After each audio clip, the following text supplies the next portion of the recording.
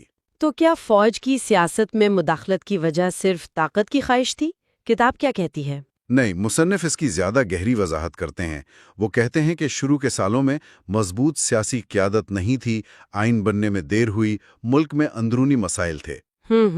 ان حالات نے فوج کو محسوس کروایا کہ انہیں استحکام کے لیے کردار ادا کرنا ہے، اور بہتر انٹیلیجنس کی ضرورت نے ISI کو اندرونی معاملات میں ملوث ہونے کا موقع دیا۔ اور بھٹو دور کا کیا خلاصہ ہے؟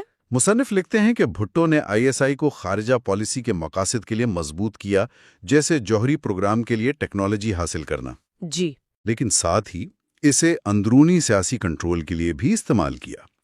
اس طرح انہوں نے ایجنسی کو طاقتور تو بنایا، لیکن آخر میں وہی طاقت ان کے خلاف بھی استعمال ہوئی۔ اور پھر افغانستان کے حالات نے نیا دور شروع کیا۔ جی، 1970 کی دہائی کے آخر میں افغانستان کے حالات نے ISI کے لیے ایک بالکل نیا اور بہت بڑا باب کھول دیا۔ اب ہم داخل ہوتے ہیں ضیاء الحق کے دور میں۔ Chapter 5 The ISI under Zia الحق 1977-1988۔ یہ دور تو افغانستان جنگ کی وجہ سے بہت ہی اہم سمجھا جاتا ہے۔ بالکل، ضیاء الحق کا اقتدار آپ دیکھیں فوج اور انٹیلیجنس پر بہت زیادہ منحصر تھا۔ جی، تو ISI کا جو اندرونی سیاسی ونگ تھا وہ اور زیادہ فعال ہو گیا۔ جنرل غلام جیلانی خان کو اہم عہدے ملے جو ضیاء کے ان پر اعتماد کو ظاہر کرتا ہے۔ اس دور میں ISI کی قیادت کس کے پاس رہی؟ جنرل جیلانی کے بعد کون آیا؟ جیلانی کے بعد تھوڑے عرصے کے لیے میجر جنرل محمد ریاض خان آئے۔ ان کے دور میں پاک امریکہ تعلقات کچھ خراب تھے، بھٹو کی پھانسی، امریکی سفارت خانے پر حملہ، جی، حتیٰ کہ CIA نے ایرانی انقلاب کے بعد اپنا علاقائی آپریشنل مرکز پاکستان منتقل کیا۔ اچھا، پھر اپریل 1979 میں لیفٹیننٹ جنرل اختر عبد الرحمان ISI کے سربراہ بنے اور وہ مارچ 1987 تک رہے۔ یہ بہت اہم دور تھا۔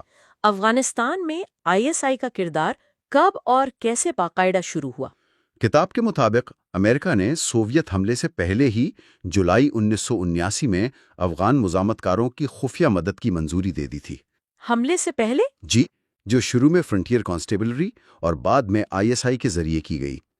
دسمبر 1979 میں جب سوویت یونین نے حملہ کر دیا تو یہ آپریشن بہت بڑے پیمانے پر پھیل گیا۔ ضیاء حکومت نے کیا موقف اپنایا؟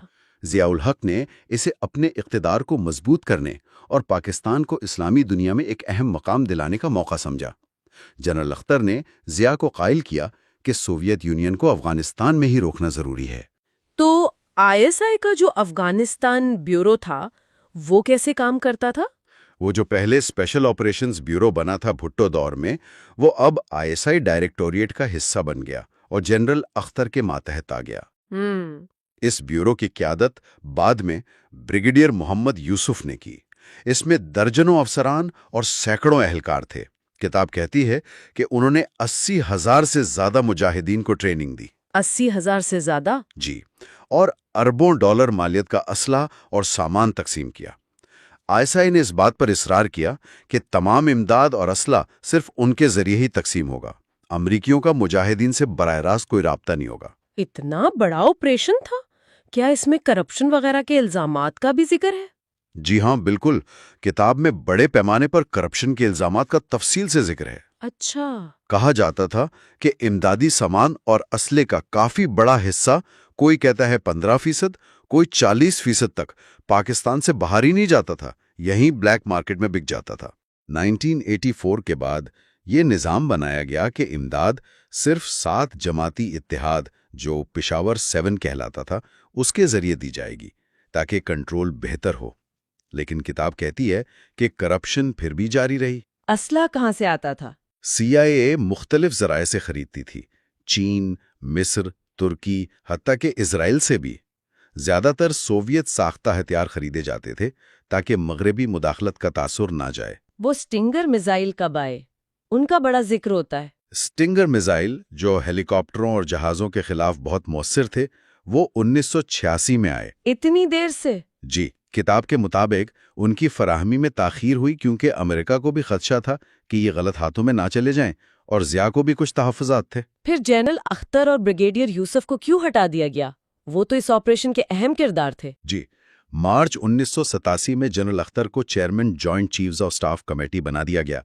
بظاہر تو یہ ترقی تھی، لیکن عملی طور پر اختیارات کم ہو گئے۔ کیوں؟ کیا وجہ بتائی گئی ہے؟ کتاب کئی ممکنہ وجوہات بتاتی ہے۔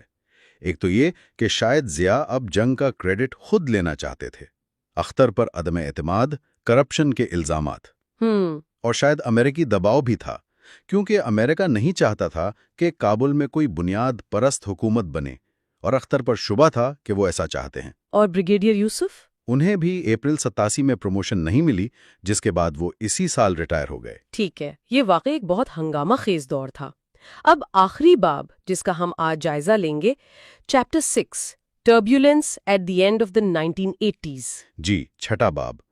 جنرل اختر کے بعد major general Hamid Gul ISI کے نئے سربراہ بنے۔ حمید گل؟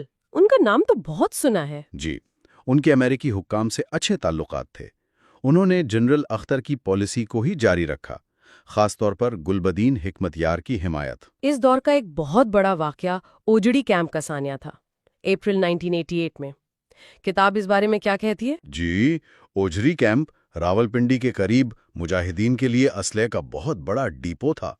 وہاں آگ لگی اور زبردست دھماکے ہوئے۔ بہت نقصان ہوا تھا؟ جی، سرکاری طور پر تو 100 ہلاکتیں بتائیں گئیں، لیکن اصل تعداد شاید زیادہ تھی، ہزاروں زخمی ہوئے۔ کتاب بتاتی ہے کہ اس پر شدید الزام تراشی ہوئی۔ کس پر؟ اس وقت کے وزیر اعظم محمد خان جنیجو نے فوج اور ISI کو ذمہ دار ٹھہرانے کی کوشش کی، جس پر ضیاء نے مئی 1988 میں جنیجو حکومت کو ہی برطرف کر دیا۔ تو کیا یہ حادثہ تھا یا کوئی سابوتاج تھا؟ کتاب دونوں نظریات پیش کرتی ہے۔ حادثے کی تھیوری کہتی ہے کہ شاید مصر سے آئے راکٹوں میں کوئی خرابی تھی یا آگ بجھانے میں غفلت ہوئی۔ اور سابوتاج تھیوری؟ سابوتاج تھیوری میں KGB، افغان ایجنسی خاد، بھارتی R&O، حتیٰ کہ امریکوں پر بھی شک کیا جاتا ہے۔ اچھا۔ ایک تھیوری یہ بھی ہے کہ خود ISI نے کروایا۔ مبینہ طور پر ایران کو جو سٹنگر میزائل بیچے گئے تھے، ان کی خردبرد چھپانے کے لیے۔ مصنف کہتے ہیں کہ اصل حقیقت آج تک واضح نہیں ہے۔ بہت پراسرار۔ اور پھر اسی سال اگست 1988 میں ضیاء الحق کی موت ہو گئی۔ جی 17 اگست 1988 کو بہاولپور کے قریب ان کا C-130 طیارہ گر کر تباہ ہو گیا، جس میں صدر ضیاء، جنرل اختر، امریکی سفیر آرنلڈ رافیل، امریکی ملٹری اٹاشی بریگیڈیئر جنرل واسم سمیت 31 افراد ہلاک ہوئے۔ اس کی وجہ کیا تھی؟ یہ بھی متنازع ہے۔ بہت زیادہ متنازع ہے۔ کتاب قتل کی تھیوریوں کا تفصیل سے ذکر کرتی ہے۔ کن پر شک کیا جاتا ہے؟ روسی، افغان، بھارتی، امریکی یا پھر پاکستان کے اندرونی عناصر۔ ایک تھیوری کاکپٹ میں کوئی اعصابی گیس چھوڑنے کی ہے۔ دوسری طرف تکنیکی خرابی کا امکان بھی تھا۔ وہ C-130 طیارہ پرانا تھا اور اس میں پہلے بھی مسائل رہے تھے۔ ہائیڈرولک سسٹم فیل ہو سکتا تھا یا کارگو پیچھے کھسک سکتا تھا۔ تحقیقات کا کیا نتیجہ نکلا؟ تحقیقاتی رپورٹ بھی متفقہ نہیں تھیں۔ امریکی ٹیم نے تکنیکی خرابی کا امکان ظاہر کیا، جبکہ پاکستانی ٹیم نے سبوتاج کا۔ ٹھیک ہے، سوویت یونین کے جانے کے بعد جلال آباد آپریشن کا بھی ذکر ہے، وہ کیا تھا؟ فروری 1989 میں جب سوویت فوجیں نکل گئیں تو ISI نے حمید گل کے قیادت میں فیصلہ کیا کہ اب مجاہدین کو گوریلا جنگ سے روایتی جنگ کی طرف لایا جائے۔ اچھا۔ پشاور میں ایک افغان عبوری حکومت AIG بنائی گئی اور منصوبہ بنا کہ اسے افغانستان کے شہر جلال آباد منتقل کیا جائے۔ تو حملہ کیا گیا؟ جی، مارچ 1979 میں مجاہدین نے جلال آباد پر حملہ کر دیا۔ یہ حملہ بری طرح ناکام ہوا۔ 3 مہینے محاصرہ جاری رہا۔ ناکامی کی وجہ؟ کتاب کے مطابق افغان فوج کی مزاحمت کا اندازہ غلط لگایا گیا اور حکمت یار نے جو مدد کا وعدہ کیا تھا وہ پوری طرح فراہم نہیں کی۔ اس ناکامی میں ہزاروں مجاہدین مارے گئے یا زخمی ہوئے۔ کیا کتاب اس ناکامی کا ذمہ دار صرف حمید گل کو ٹھہراتی ہے؟ نہیں، اگرچہ یہ حمید گل کے کیریئر پر ایک بڑا دھبا سمجھا جاتا ہے، لیکن کتاب واضح کرتی ہے کہ اس حملے کی منظوری میں اس وقت کی وزیر اعظم بے نظیر بھٹو، وزیر خارجہ صاحبزادہ یعقوب خان اور امریکی سفیر رابرٹ اوکلے بھی شامل تھے۔ اچھا، یہ اہم نقطہ ہے۔ اس کے بعد کیا ہوا؟ جلال آباد کی ناکامی کے بعد بے نظیر بھٹو نے جون 1989 میں حمید گل کو ISI سے ہٹا دیا۔ افغانستان پالیسی کی جو براہ راست ذمہ داری تھی وہ آرمی GHQ کو دے دی گئی۔ حمید گل کو بعد میں لیفٹیننٹ جنرل بنا کر کور کمانڈر لگایا گیا، لیکن جنوری 1992 میں انہیں قبل از وقت ریٹائر کر دیا گیا۔ Domestic politics 1988-1991۔ اچھا، تو 7ویں باب کا آغاز ہی ایک بڑے ڈرامائی واقعے سے ہوتا ہے۔ اگست 1988 جنرل ضیاء الحق کی طیارہ حادثے میں ہلاکت۔ جی، اور صدر کے جہاز میں نہیں گئے۔ اچھا؟ دوسری بات جو مصنف کو زیادہ قابل یقین لگتی ہے وہ یہ کہ جنرل ضیاء نے خود انہیں کہا تھا کہ آپ دوسرے جہاز میں سفر کریں۔ تو وجہ جو بھی رہی ہو، ان کی جان بچ گئی۔ ضیاء کی موت سے تو ایک واضح پاور ویکیوم پیدا ہو گیا۔ بالکل۔ جنرل بیگ بطور آرمی چیف ملک کے سب سے طاقتور شخص بن گئے۔ ان پر تو دباؤ بھی ہوگا کہ مارشل لا لگا دیں۔ جی ہاں، دباؤ تو تھا، کتاب میں ذکر ہے، لیکن انہوں نے جمہوریت کی بحالی کا اعلان کیا۔ اب اس فیصلے کے پیچھے کیا عوامل تھے؟ ہاں، یہ دلچسپ ہے۔ کتاب ان کے پس منظر پر روشنی ڈالتی ہے۔ وہ ہندوستان کے متحدہ صوبہ جات یعنی UP سے تھے، طالب علمی میں سیاست میں فعال رہے، پاکستان موومنٹ کے حامی تھے، 49 میں ہجرت کی۔ ٹھیک۔ اور ایک دلچسپ بات یہ بھی کہ 1971 میں مشرقی پاکستان میں وہ فوجی کارروائی کے بجائے سیاسی حل کے حامی تھے، جس پر انہیں واپس بھیج دیا گیا تھا اور کورٹ مارشل کا خطرہ بھی تھا۔ اوہ، اچھا۔ تو شاید اسی پس منظر نے ان کے اس فیصلے میں کردار ادا کیا ہو۔ کتاب میں حسن عباس کا حوالہ بھی ہے کہ وہ نرم گفتار تھے مگر پرعزم تھے۔ ضیاء کی موت کے فوراً بعد GHQ یعنی آرمی ہیڈ کوارٹرز میں میٹنگ ہوئی۔ وہاں کیا طے پایا؟ جی، اس میٹنگ میں جنرل بیگ تھے، کور کمانڈرز تھے اور اس وقت کے DG ISI lieutenant general Hamid گل بھی شامل تھے۔ فیصلہ یہ ہوا کہ آئین کے مطابق سینٹ کے چیئرمین غلام اسحاق خان قائم مقام صدر بنیں گے۔ کتاب غلام اسحاق خان کو ایک بڑا منجا ہوا بیوروکریٹ بتاتی ہے۔ اچھا۔ جو اقتدار کا کھیل خوب سمجھتے تھے۔ پہلے تو انہوں نے فوج کو کہا کہ آپ آ جائیں، اقتدار سنبھال لیں۔ جی۔ لیکن جب دیکھا کہ بھائی فیصلہ ہو چکا ہے تو فوراً صدر کا عہدہ سنبھالا اور نومبر میں الیکشن کا اعلان بھی کر دیا۔ اتنا آسان نہیں تھا۔ پاکستان مسلم لیگ یعنی PML اور غلام اسحاق خان خود بھی وہ نہیں چاہتے تھے کہ بے نظیر بھٹو کی PPP اقتدار میں آئے۔ جی بالکل. پی ایم ایل نے تو کوشش کی کہ ضیاء کی برطرف کی ہوئی جنیجو حکومت بحال ہو جائے تاکہ الیکشن ہی نہ ہو. اچھا. معاملہ پھر عدالتوں میں گیا. لاہور ہائی کورٹ نے تو پارٹی بنیادوں پر الیکشن کا حکم دے دیا، لیکن پی ایم ایل اور صدر پہنچ گئے سپریم کورٹ. یہاں پر کتاب کہتی ہے کہ جنرل بیگ نے مبینہ طور پر ایک اہم کردار ادا کیا.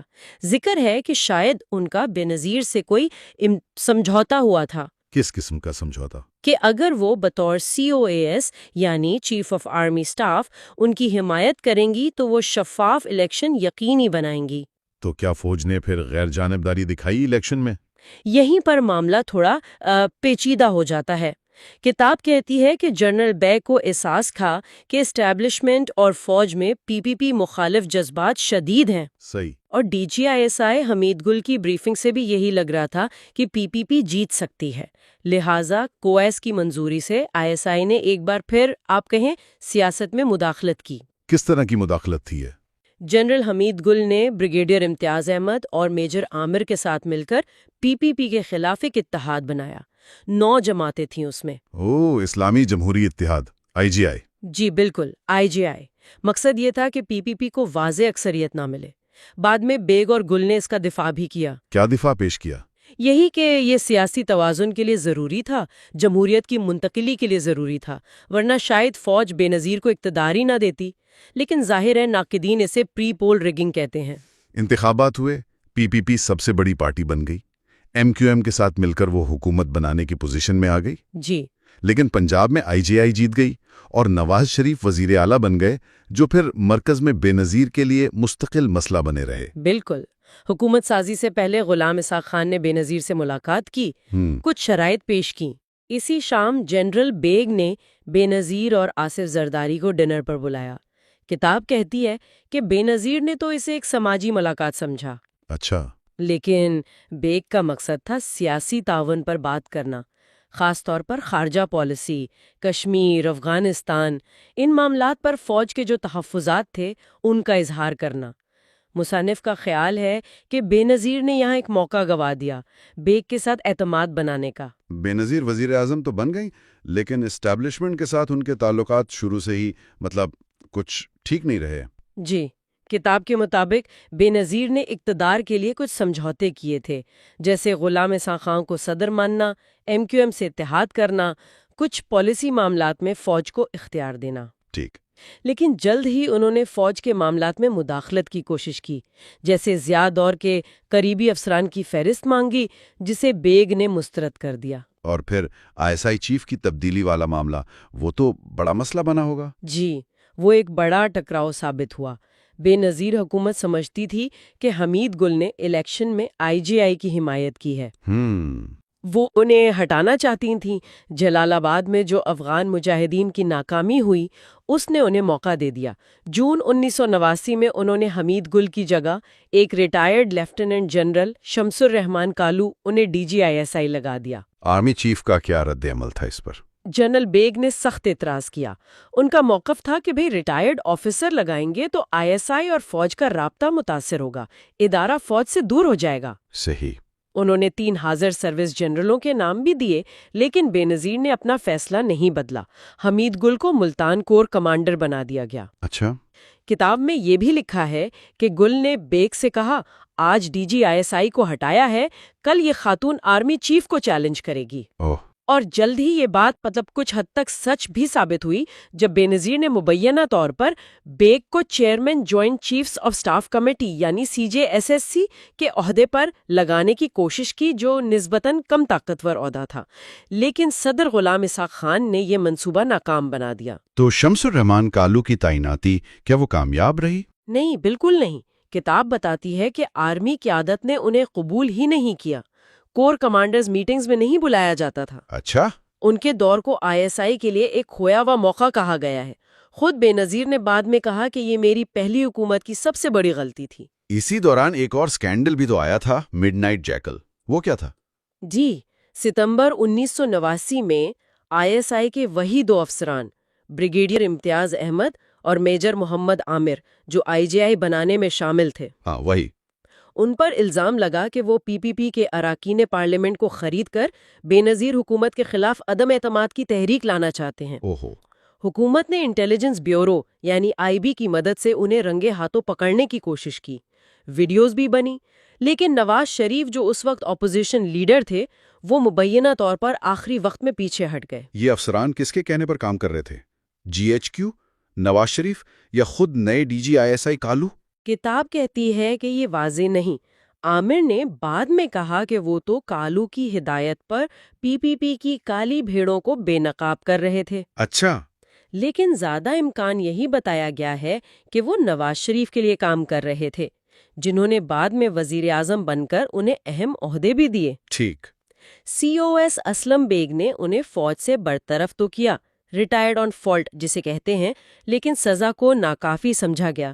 اس سکینڈل نے بھی حکومت اور فوج کے بیچ کی خلیج کو اور بڑھا دیا۔ اور بلاخر اگست 1990 میں بے نظیر حکومت ختم کر دی گئی۔ اس میں فوج کا کتنا ہاتھ تھا؟ دیکھیں، زیادہ تر لوگ تو جنرل بیگ کو ہی ذمہ دار سمجھتے ہیں، لیکن کتاب کا تجزیہ یہ ہے کہ اصل فیصلہ صدر غلام اسحاق خان کا تھا، جنہیں اسٹیبلشمنٹ کی حمایت حاصل تھی۔ بیگ نے بعد میں کہا بھی کہ صدر نے انہیں وزیر اعظم کے خلاف شکایات دکھائی تھیں اور کور کمانڈرز نے فیصلہ صدر پر چھوڑ دیا تھا۔ لیکن بیگ خود بھی تو خوش نہیں تھے۔ ہاں، کتاب یہ بھی کہتی ہے کہ بیگ بے نظیر کے رویے سے مایوس ہو چکے تھے، خاص طور پر جب آئی ایس آئی نے مبینہ طور پر ان کی کچھ فون کالز ٹیپ کیں، جن میں وہ امریکی دوستوں سے جی آئی کے اور بیگ کے خلاف مدد مانگ رہی تھیں۔ پھر دسمبر 1988 میں راجیو گاندھی کا دورہ ہوا تھا۔ اس کے بعد افواہیں پھیلی تھیں کہ دفاعی بجٹ کم کرنے اور بیگ کو ہٹانے پر بات ہوئی ہے۔ آئی ایس آئی نے بھی کچھ کیا اس کے جواب میں؟ جی، کتاب ایک افواہ کا ذکر کرتی ہے جو پھیلائی گئی کہ وزیر داخلہ اعتزاز احسن نے سکھ باغیوں کی کوئی فہرست بھارت کو دے دی ہے۔ اچھا، اس سے بے نظیر کی ساکھ کو نقصان پہنچا، اگرچہ اس کا کوئی ثبوت نہیں ملا۔ تو یوں صرف 1.5 سال میں بے نظیر کی پہلی حکومت ختم ہو گئی، جس میں اسٹیبلشمنٹ، آئی ایس آئی اور ملٹری انٹیلیجنس یعنی ایم آئی کا کردار نظر انداز نہیں کیا جا سکتا۔ دی آئی S I and Nawaz Sharif 1990-1993۔ اچھا، تو بے نظیر کے جانے کے بعد نواز شریف وزیر اعظم بنے۔ اب آئی ایس آئی کے ساتھ ان کے تعلقات کیسے رہے؟ نئے ڈی جی آئی ایس آئی کون آئے؟ شمس الرحمان کالو کی جگہ major general Asad Durrani D G I S I مقرر ہوئے۔ انہیں جنرل بیگ نے تجویز کیا تھا اور نگران وزیر اعظم جتوئی نے منظوری دی تھی۔ لیکن نواز شریف نہ تو وہ بیگ کو پسند کرتے تھے نہ درانی کو، تو جلد ہی اختلافات سامنے آ گئے۔ کس قسم کے اختلافات؟ سب سے بڑا اختلاف تو آیا پہلی خلیجی جنگ پر۔ جنرل بیگ نے عوامی سطح پر عراق کے معاملے میں حکومت کی پالیسی کی مخالفت کی، جی، اور یہ پیشگوئی بھی کی کہ امریکہ کو عراق میں دوسرا ویتنام دیکھنا پڑے گا۔ اس پر ان کا مذاق بھی اڑایا گیا۔ کتاب کہتی ہے کہ بیگ کے اس موقف کی ایک وجہ پاکستان کے نیوکلیئر پروگرام پر بڑھتا ہوا امریکی دباؤ بھی تھا۔ اوہ، اچھا۔ وہ سمجھتے تھے کہ امریکہ کے سامنے جھکنے کے بجائے پاکستان کو اپنی ایٹمی صلاحیت تیزی سے مکمل کر کے ظاہر کر دینی چاہیے۔ اس کا نتیجہ کیا نکلا پھر؟ واشنگٹن تو ناراض ہوا۔ امریکی پریس میں بیگ کو مغرب مخالف، شدت پسند کہا جانے لگا۔ ملک کے اندر بھی لبرل حلقوں نے تنقید کی۔ صدر غلام اسحاق خان نے بیگ کو توسیعی یا سی جے ایس سی بننے کی پیشکش کی، جو بیگ نے کچھ شرائط کے ساتھ قبول کرنے کی کوشش کی، مگر بات بنی نہیں، اور انہوں نے اگست 1991 میں ریٹائر ہونے کا اعلان کر دیا۔ ان کے بعد کون آیا؟ جانشین کا انتخاب کیسے ہوا؟ یہ بھی بڑا دلچسپ ہے۔ بیگ نے 4 نام دیے، جن میں آصف نواز جنجوعہ آخری نمبر پر تھے۔ اچھا، لیکن نواز شریف نے آصف نواز کو ہی چنا۔ وجہ یہ تھی کہ وہ کراچی میں ان کے ساتھ کام کر چکے تھے اور مبینہ طور پر بے نظیر حکومت کے لیے مشکلات پیدا کرنے میں مددگار بھی تھے۔ ٹھیک۔ صدر غلام اسحاق خان بھی راضی ہو گئے۔ کتاب تو یہ بھی بتاتی ہے کہ انہوں نے آصف نواز کو یہ بتا بھی دیا کہ بیگ نے تمہیں لسٹ میں آخر میں رکھا تھا تاکہ نئے اور پرانے سی او ایس کے تعلقات خراب ہی رہیں۔ اوہو۔ بیگ حیران نہیں ہوئے، انہیں معلوم تھا کہ ان کی نگرانی ہو رہی ہے۔ فون تک ٹیپ ہو رہے تھے۔ وہ پہلے آرمی چیف تھے جن کے فون ٹیپ ہوئے۔ نئے آرمی چیف جنرل آصف نواز اور حمید گل کے درمیان بھی کوئی کشیدگی تھی؟ وہ تو اس وقت کور کمانڈر تھے۔ جی بالکل تھی۔ آصف نواز کو لگتا تھا کہ حمید گل جو ملتان کور کمانڈر تھے ان کے خلاف کوئی سازش کر سکتے ہیں۔ دسمبر 1991 میں روسی نائب صدر کا دورہ ہوا۔ اس موقع پر انہیں موقع مل گیا۔ ہوا یہ کہ افغان مجاہدین نے روسی قیدی رہا کرنے کا وعدہ کیا تھا، لیکن مبینہ طور پر حمید گل نے انہیں پیچھے ہٹنے کا مشورہ دے دیا، جس سے پاکستان کی بڑی سبکی ہوئی۔ اچھا، آصف نواز نے فوراً حمید گل کو ٹیکسلا میں ایک انتظامی عہدے پر ٹرانسفر کر دیا۔ گل نے وہ عہدہ نہیں سنبھالا اور انہیں فوج چھوڑنی پڑی۔ اسد درانی کا کیا بنا؟ وہ تو DGISI تھے۔ آصف نواز ان پر اعتماد کرتے تھے۔ درانی نے ISI کو منظم کیا۔ ان کے دور میں کشمیر میں مداخلت بڑھی۔ بھارت کے جو RNW چیف تھے ان سے خفیہ ملاقاتیں بھی ہوئیں جو ناکام رہی۔ ٹھیک۔ افغانستان میں نجیب اللہ کے خلاف سازشیں چلتی رہیں۔ حکمت یار اور وزیر دفاع شاہ نواز تنی کی ناکام بغاوت ہوئی۔ پھر حکمت یار کے لیے ایک بڑا اسلحہ قافلہ بھیجا گیا جسے CIA کی مخالفت اور امریکی دباؤ پر روکنا پڑا۔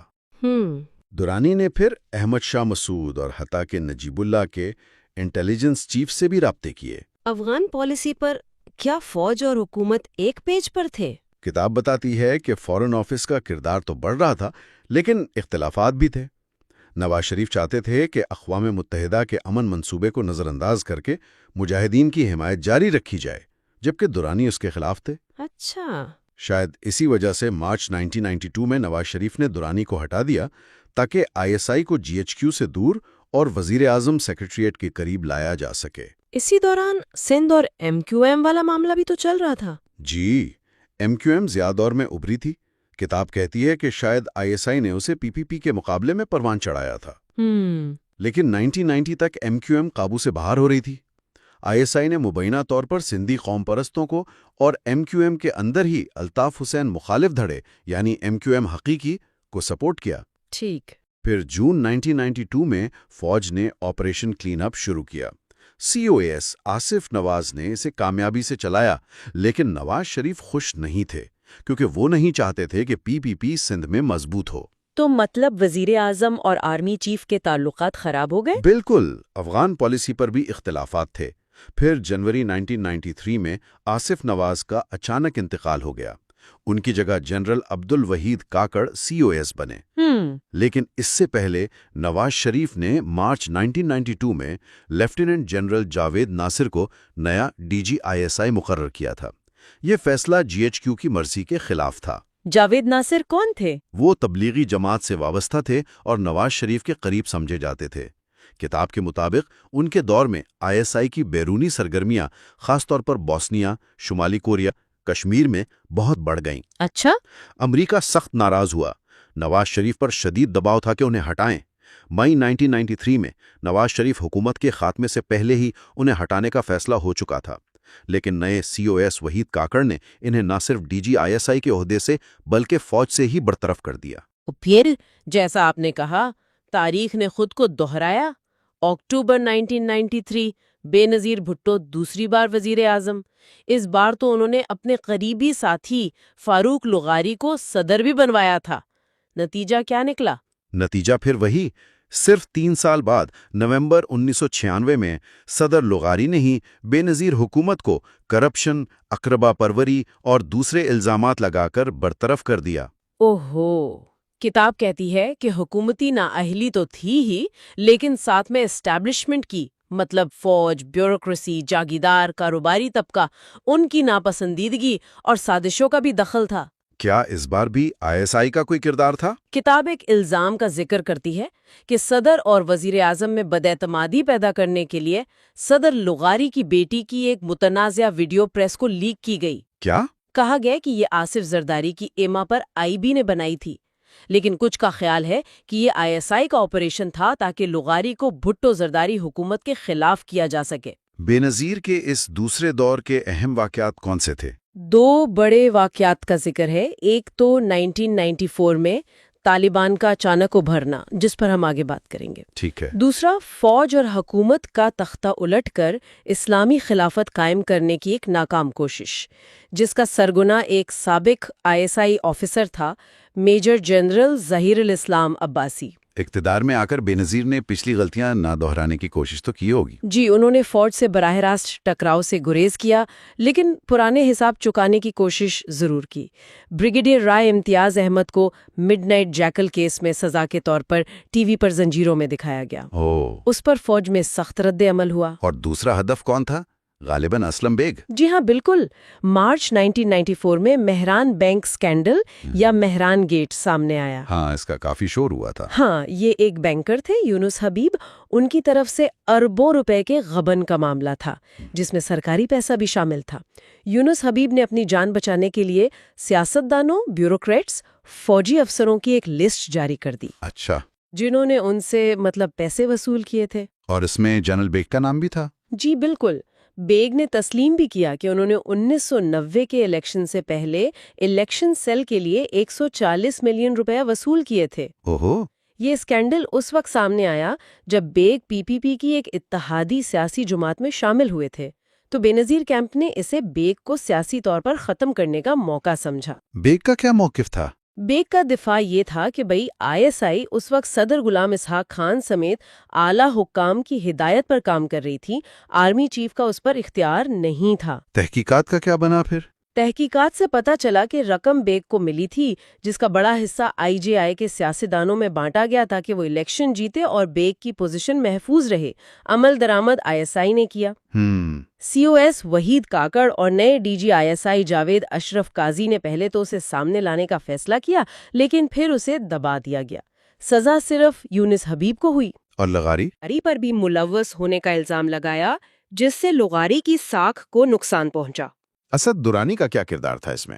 وہ تو اس وقت DG ISI تھے جب یہ پیسے دیے گئے۔ دورانی نے پہلے تو ISI کے ملوث ہونے سے انکار کیا، بعد میں جب بے نظیر نے انہیں جرمنی میں سفیر بنا کر بھیجا تو مبینہ طور پر IB کے ڈائریکٹر نے ان سے ایک بیان حلفی یعنی ایفیڈیوٹ لیا جس میں رقم لینے والوں کے نام تھے۔ اچھا، مقصد شاید یہ ثابت کرنا تھا کہ بیگ نے پوری رقم ISI کو نہیں دی، کچھ اپنے لیے رکھ لی۔ یہ کیس سالوں تک چلتا رہا۔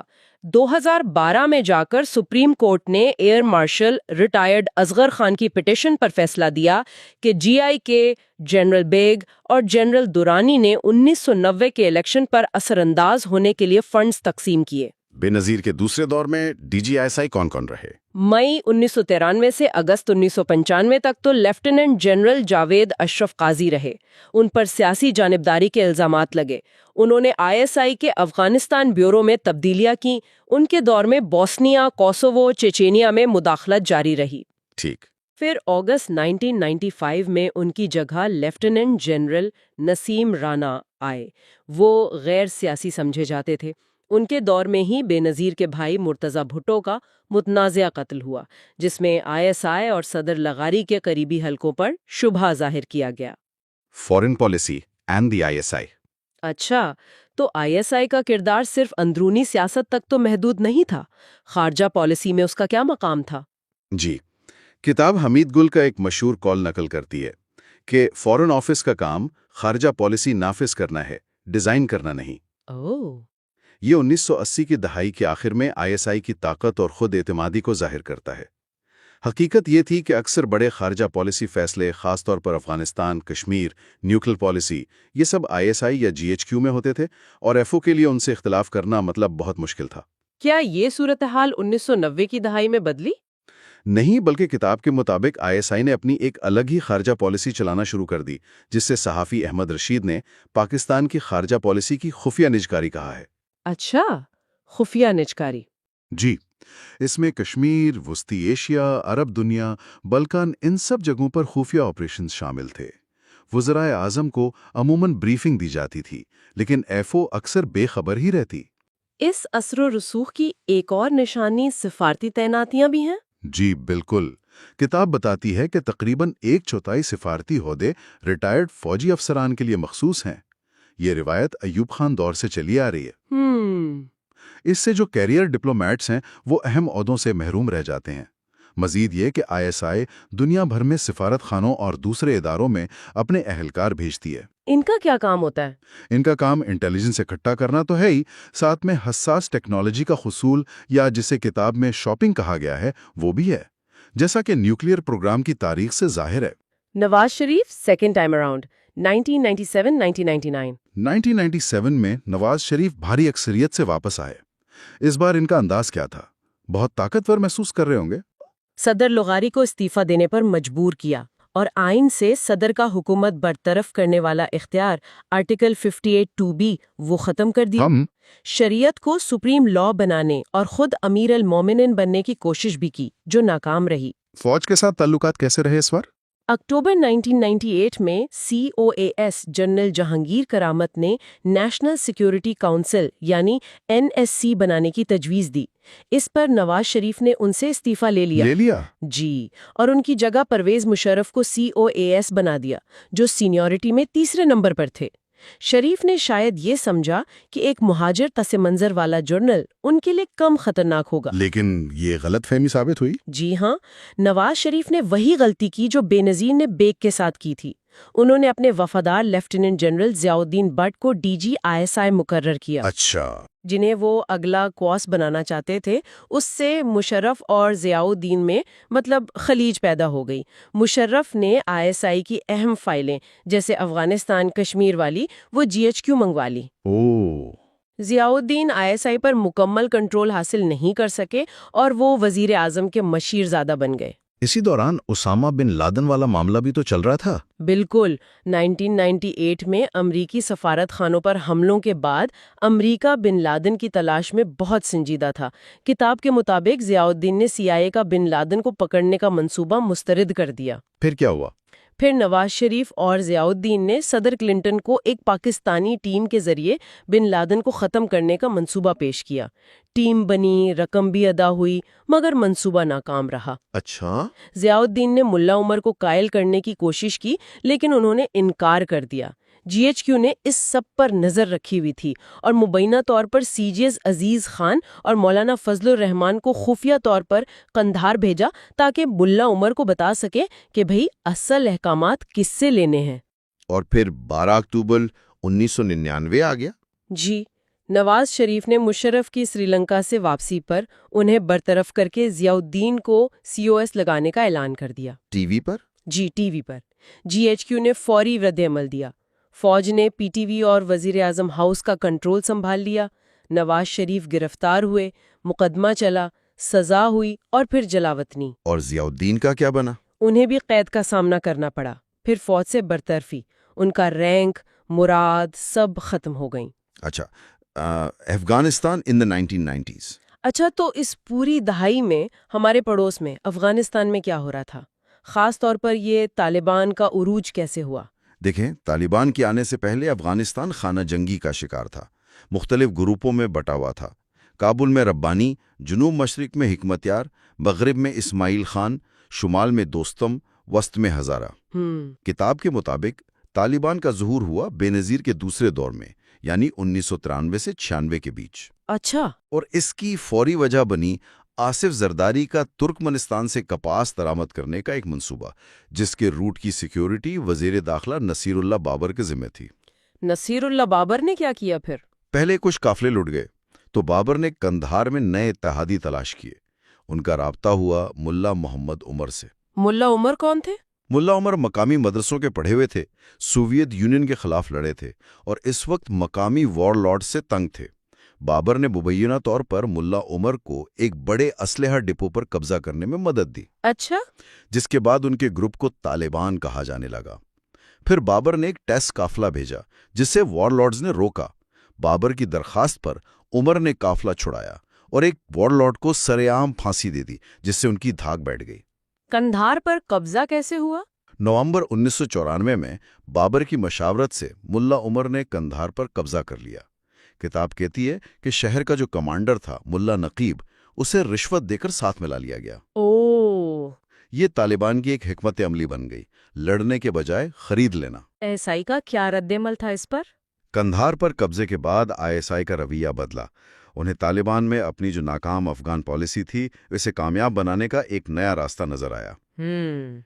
نومبر 1994 میں ISI اور طالبان کا پہلا سرکاری رابطہ ہوا.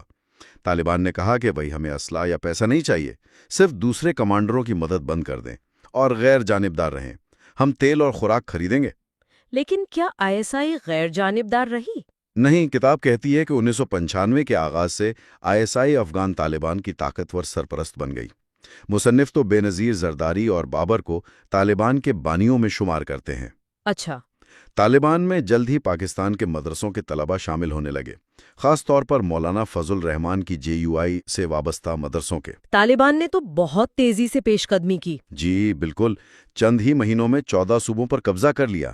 اگست 1996 میں انہوں نے کابل پر قبضہ کیا اور سابق صدر نجیب اللہ اور اس کے بھائی کو بڑی بے دردی سے قتل کر دیا۔ اوہو۔ 2001 تک وہ افغانستان کے 90% حصے پر قابض تھے۔ صرف شمال میں احمد شاہ مسعود کی مزاحمت باقی تھی۔ انہیں تسلیم صرف پاکستان، سعودی عرب اور متحدہ عرب امارات نے کیا۔ اسامہ بن لادن کب واپس آئے افغانستان؟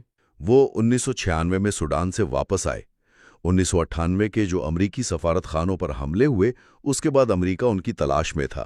9/11 سے صرف 2 دن پہلے احمد شاہ مسعود کا قتل ہوا۔ کیا اس میں ISI ملوث تھی؟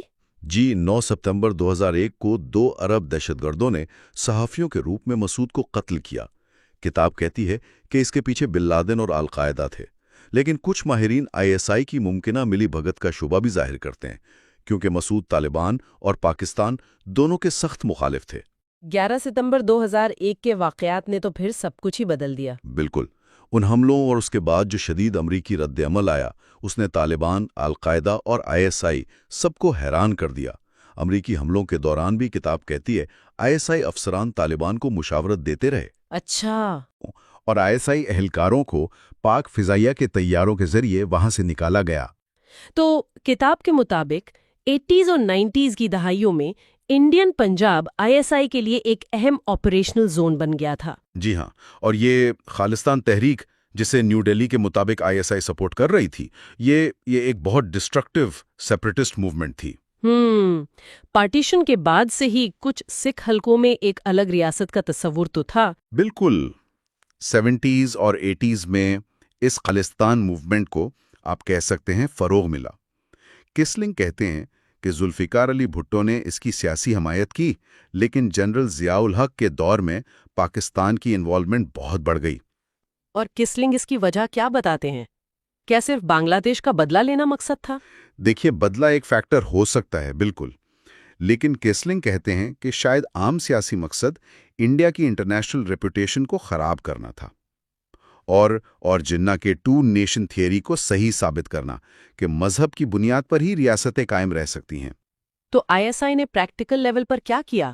مطلب آن دا گراؤنڈ؟ کتاب کے مطابق 80 کے شروع میں ایک خالستان سیل بنایا گیا، پھر بندراوالے کے فالوورز کو ہتھیار دیے گئے، پاکستان میں ٹریننگ کیمپس قائم ہوئے۔ ٹریننگ کیمپس کراچی اور لاہور میں؟ جی، کراچی اور لاہور میں کئی سکھ ملیٹنٹ گروپس جیسے خالستان کمانڈو فورس اور بابر خالصہ، ان کو سپورٹ کیا گیا۔ مقصد صاف تھا، سکھ کمیونٹی کو انڈیا سے ایلینیٹ کرنا، اسٹیٹ مشینری کو کمزور کرنا اور آخر میں تشدد پھیلانا۔ آپریشن بلو سٹار کا ذکر بھی ہے کتاب میں، جون 1984 میں گولڈن ٹیمپل پر انڈین آرمی کا ایکشن۔ ہاں، کیسلنگ اسے ایک ٹرننگ پوائنٹ بتاتے ہیں۔ ان کے مطابق اس آپریشن کی ایک وجہ انٹیلیجنس رپورٹس تھیں، جن میں خالستان لیڈرز کے پاکستان دوروں اور پاکستانی کمانڈوز کی پنجاب میں موجودگی کا ذکر تھا۔ اچھا۔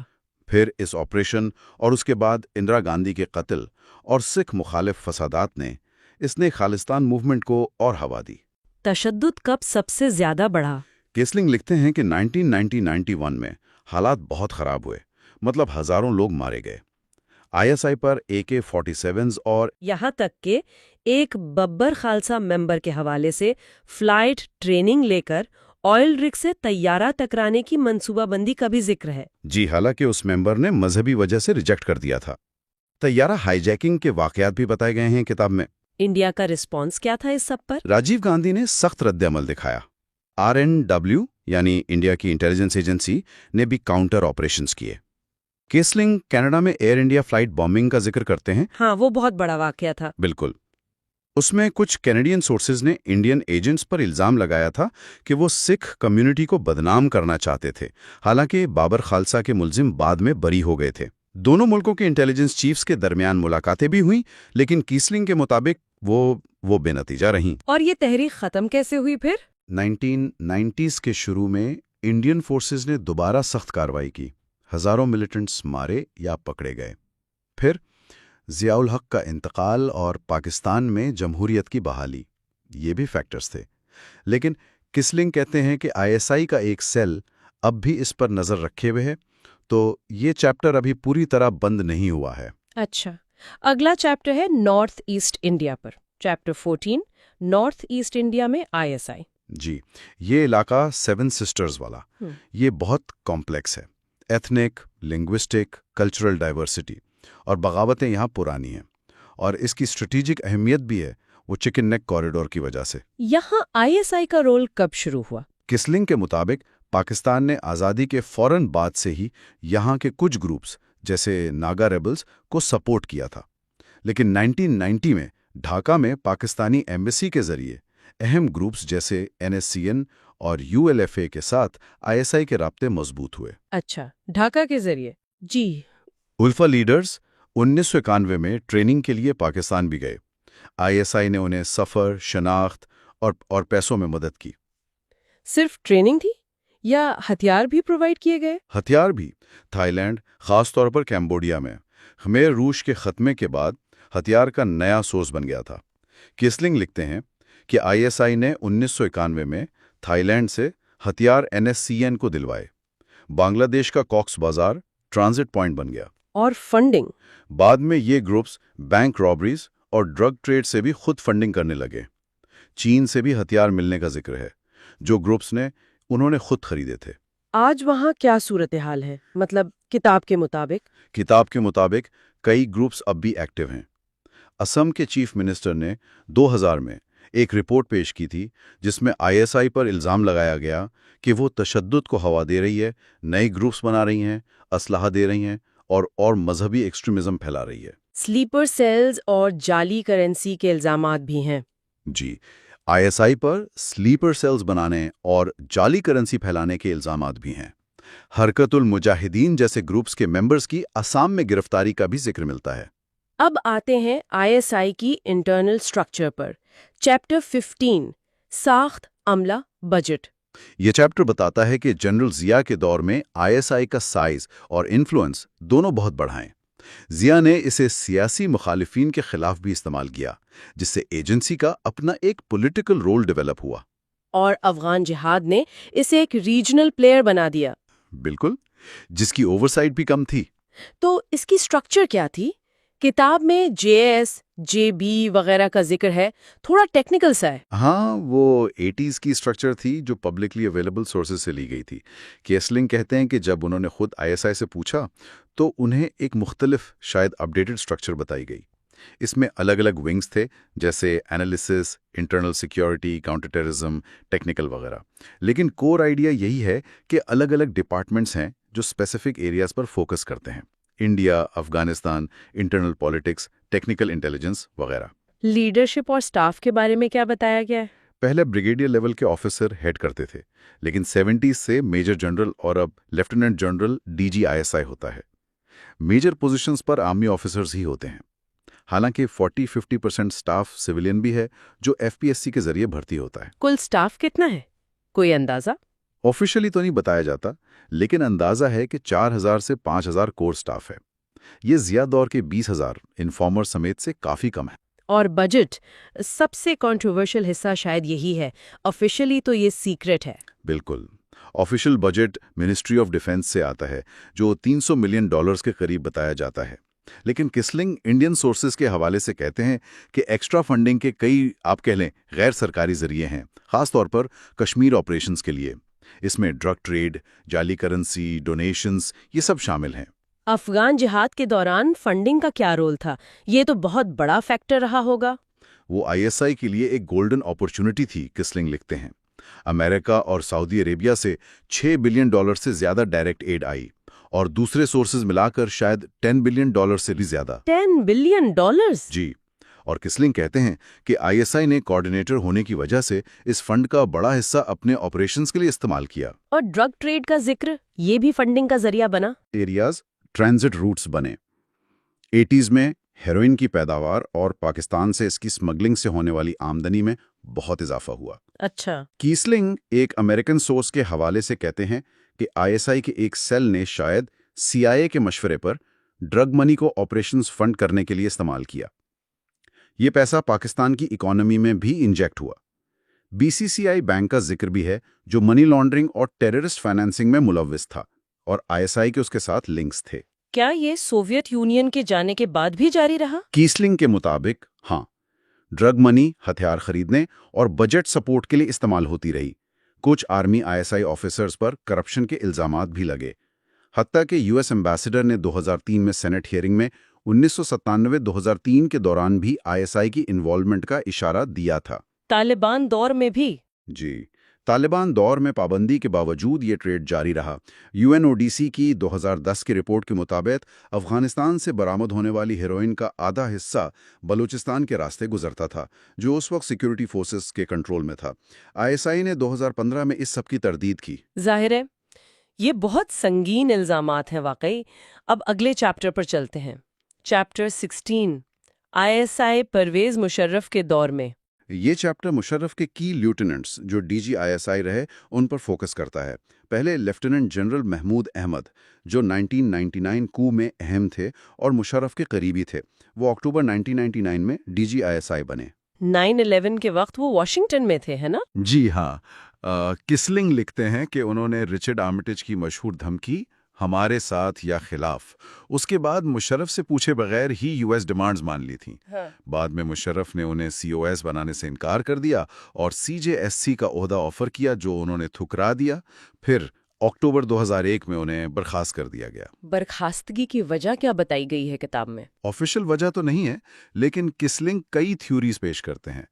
ایک تو یہ کہ محمود کے طالبان القاعدہ سے قریبی تعلقات تھے اور انہوں نے ملا عمر کو بن لادن کو US کے حوالے نہ کرنے کا مشورہ دیا تھا۔ جب یہ بات مشرف تک پہنچی، انہیں ہٹانا پڑا۔ اور دوسری تھیوری؟ وہ عمر سعید شیخ والی۔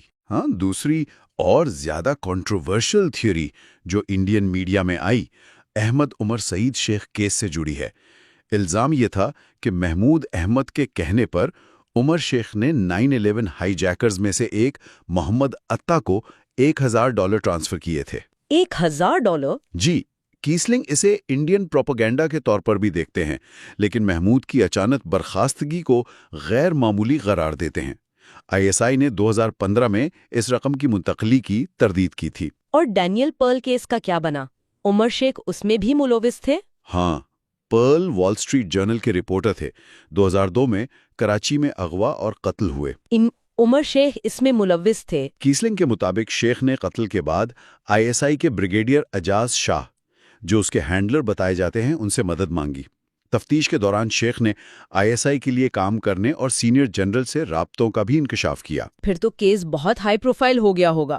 بالکل، شیخ کو سزائے موت سنائی گئی، حالانکہ وہ اب بھی جیل میں ہیں اور اپیل پینڈنگ ہے۔ کیا کیسلنگ یہ سجیسٹ کرتے ہیں کہ ISI لیڈرشپ 9/11 کے پلان سے پہلے واقف تھی؟ وہ اسے ایک کنسپریسی تھیوری کہتے ہیں، لیکن اس پر غور کرتے ہیں۔ تھیوری یہ ہے کہ شیخ نے شاید پلان کی بھنک سینئر جنرلز عزیز خان، احسان الحق کو دی، جنہوں نے مشرف اور محمود کو بتایا۔ جب US کو ان رابطوں کا پتہ چلا تو پاکستان پر فوراً سائیڈ بدلنے کا دباؤ آیا۔ کیسلنگ اسے ثابت نہیں کرتے، لیکن کہتے ہیں کہ ISI کو کچھ نہ کچھ پتہ ضرور ہونا چاہیے تھا۔ محمود احمد نے بعد میں کیا کہا اس بارے میں؟ محمود احمد نے بعد میں مصنف سے ملاقات میں 9/11 کو ان ہاؤس جاب قرار دیا تھا۔ اچھا، محمود کے بعد کون DG ISI بنا؟ لیفٹیننٹ جنرل احسان الحق۔ وہ بھی مشرف کے قریبی تھے اور US کے لیے قابل قبول سمجھے جاتے تھے۔ ان کے دور میں ISI میں تبدیلیاں آئیں، کچھ سینئر آفیسرز کو ہٹایا گیا، فوکس انٹرنل سیکیورٹی پر بڑھا۔ اور 2002 الیکشنز میں ان کا رول؟ کسلنگ ان پر 2002 الیکشنز میں مشرف کی مرضی کی PMLQ گورنمنٹ بنوانے اور MMA کو NWFP اب KP میں سپورٹ کرنے کا ذکر کرتے ہیں، جسے کچھ لوگ اسٹریٹجک غلطی سمجھتے ہیں، جس نے ایکسٹریمزم کو فروغ دیا۔ آقا خان سکینڈل میں ISI کا کیا رول تھا ان کے دور میں؟ یہ بڑی آئرنی ہے کہ ISI جو پہلے ڈاکٹر خان کی پروٹیکٹر تھی، اب US پریشر میں انہی کے خلاف انویسٹیگیشن کر رہی تھی۔ ڈاکٹر خان نے مزاحمت کی، لیکن پریشر میں آ کر ٹی وی پر اعتراف کیا اور نظر بند ہو گئے۔ احسان الحق بعد میں CGSC بن گئے۔ پھر اشفاق پرویز کیانی DGSI بنے۔ ہاں، اکتوبر 2004 سے اکتوبر 2007 تک وہ پروفیشنل سولجر سمجھے جاتے تھے۔ ان کا انٹیلیجنس بیک گراؤنڈ نہیں تھا۔ انہوں نے ISI کو لو پروفائل رکھنے کی کوشش کی۔ چیف جسٹس افتخار چودھری کے معاملے میں ان کا کیا سٹینڈ تھا؟ وہ مشرف چودھری میٹنگ میں موجود تھے، لیکن کنٹروورسی سے دور رہے۔ بے نظیر بھٹو کے ساتھ NRO مذاکرات میں بھی شامل تھے۔ لال مسجد آپریشن میں ISI ڈائریکٹلی انوالو نہیں تھی، لیکن انٹیلیجنس فیلئر پر تنقید ہوئی تھی۔ بن لادن کے بارے میں کیانی کے دور کا کیا ذکر ہے کتاب میں؟ اس وقت ISI کا آفیشیل سٹینس تو یہی تھا کہ وہ بن لادن کو ٹریک نہیں کر پا رہے، لیکن کیسلنگ شبہ ظاہر کرتے ہیں کہ اتنے عرصے تک بن لادن کا پاکستان میں، خاص طور پر ایبٹ آباد جیسے شہر میں، بغیر کسی لوکل سپورٹ یا ISI کے کچھ ایلیمنٹس کی لاعلمی کے رہنا یہ ناممکن سا لگتا ہے۔ اب کشمیر پر پورا چیپٹر ہے، چیپٹر 17 مصیبت زادہ وادی کشمیر۔ جی، یہ چیپٹر 1988 کے بعد کشمیری انتفاضہ کے آغاز اور اس میں ISI کے رول پر ہے۔ کسلنگ کہتے ہیں کہ 80s میں ایک نئی اسلام سے متاثر بھارت مخالف نسل وہاں سامنے آئی۔ جب تشدد بڑھا تو نیو دہلی کا رسپانس بھی کافی سخت تھا۔ ISI کا اسپیسیفک رول کیا بتایا گیا ہے اس چیپٹر میں؟ ضیاء دور میں بنیاد رکھی گئی تھی۔ 1988 سے کشمیری ملیٹنٹس کے لیے آزاد کشمیر میں ٹریننگ کیمپس قائم کیے گئے۔ شروع میں JKLF پارٹنر تھا، لیکن جب JKLF نے آزادی پر زور دیا تو ISI نے حزب المجاہدین کو سپورٹ کرنا شروع کر دیا۔ حزب المجاہدین؟ جی، جو جماعت اسلامی کا ملٹری ونگ تھا اور پاکستان سے الحاق چاہتا تھا۔ فنڈنگ کے لیے گلف کنٹریز، ڈرگ منی، ڈونیشنز، ان سب کا ذکر ہے۔ افغانستان سے ویٹرن مجاہدین بھی کشمیر بھیجے گئے۔ اور لشکر طیبہ اور جیش محمد، ان کا ذکر کب آتا ہے؟ یہ 90s میں سامنے آئے اور ISI کے اہم پارٹنرز بن گئے۔ یہ تنظیمیں پاکستان میں بیس تھیں اور فدائین حملوں کے لیے جانی جاتی تھیں۔ LET نے 2001 میں انڈین پارلیمنٹ پر حملے کی ذمہ داری بھی قبول کی تھی۔